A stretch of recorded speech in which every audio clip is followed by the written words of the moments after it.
గర్భిణీ స్త్రీని 3 కిలోమీటర్లు మోసుకెళ్లిన 108 సిబ్బంది. అడ్డతీగల మండలం డి చోడవరం గ్రామానికి చెందిన వంతల జస్వితకి నెలలు నిండడంతో ముందస్తుగా ఆసుపత్రికి తరలించాలని 108 సిబ్బందికి కాల్ చేశారు. 108 వాహనం డి పోలవరం వరకు వెళ్లగా అక్కడి నుండి వాహనం వెళ్లడానికి రోడ్డు సరిగ్గా లేకపోవడంతో సిబ్బంది 3 కిలోమీటర్లు కాలినడకన వెళ్లి గర్భిణిని తరలించేందుకు ఏర్పాట్లు చేశారు.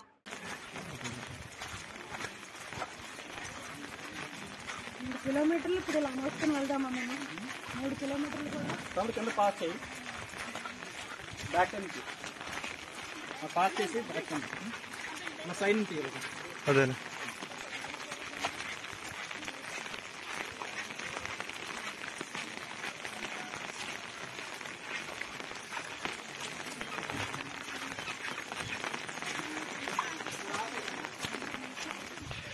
రోడ్డు లేని పరిస్థితి ఉంది.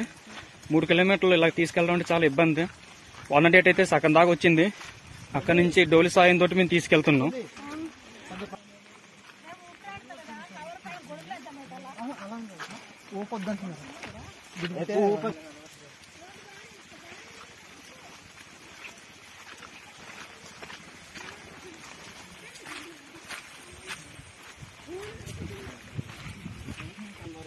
రహదారులు అసలు బాగాలేవండి.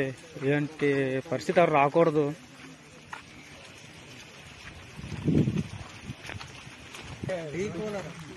డీ పోలవరం అండి కేసుకు వచ్చామండి.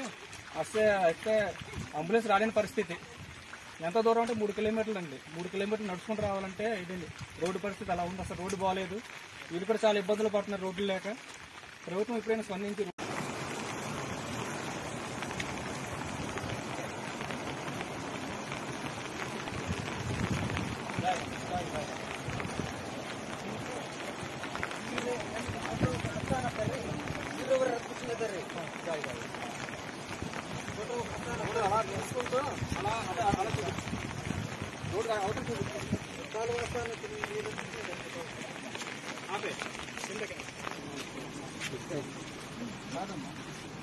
అలా తిప్పాలి కదా, ఇలా తిప్పాలి కదా.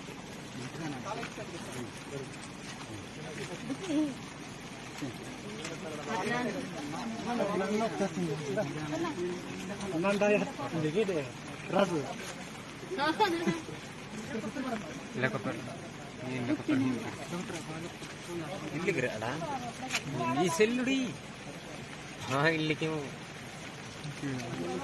ఇంకా ఇల్లుకి రజ మనం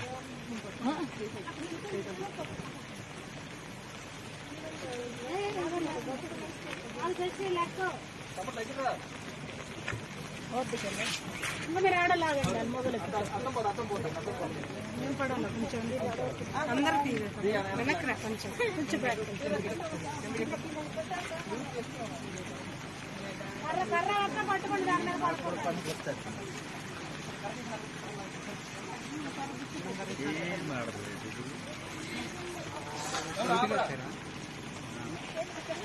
ఇది కుచ్చెట్టి గ్రామం అండి, అడ్డతీగల మండలం.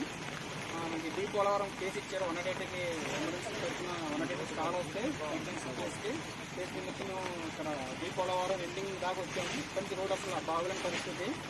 అయితే మాతో పాటు ఏఎన్ఎం గారు రామలక్ష్మి గారు, సిహెచ్ఓ గారు రత్నం గారు, మన ఆశా వర్కర్ గారు విజయ్ గారు, నేను ఎమర్జెన్సీ టెక్నీషియన్ అశోక్, నేను పైలట్ అండి. వీరి సహాయంతో, ఊళ్ళో వాళ్ళ సహాయంతో 3.5 కిలోమీటర్ల డోలీలో కట్టుకొని తీసుకురావాల్సిన పరిస్థితి. ఎందుకంటే రోడ్డు అసలు బాగోలేదు. రోడ్డు బాగుంటే మేము అక్కడ దాకా వెళ్ళిపోదాం, ఇంకా మంచి సర్వీస్ అందిందని మేము చూస్తున్నామండి. వీళ్ళకి మంచి జరగాలంటే రోడ్డు పడితే వీళ్ళు చాలా హ్యాపీగా ఫీల్ అవుతారండి. మంచి జరిగినట్టే మనకి. కావున దయించి రోడ్డు వేస్తే ఇంకా మేము మంచి సర్వీస్ అందిస్తాం అని చెప్పేసి మేము తెలియజేసుకుంటున్నామండి.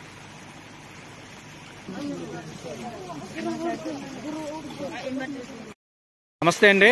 ఇది దుచ్చర్తి నుంచి డి చోడవరం కేసుకి వెళ్తున్నామండి. కేసుకి వెళ్తుంటే డి పోలవరం వస్తుందండి. దుచ్చర్తి అంటే అడ్డతీగల మండలం వస్తుందండి. ఇలా వెళ్తుంటే దారిలో ఇలా చెట్టు పడిపోయిందండి. ఎమ్మెల్యే రావిడ గారు, తర్వాత మన ఏఎన్ఎం గారు మన మొత్తం చెట్లు నరుక్కొని ఈ విధంగా వెళ్తున్నామండి.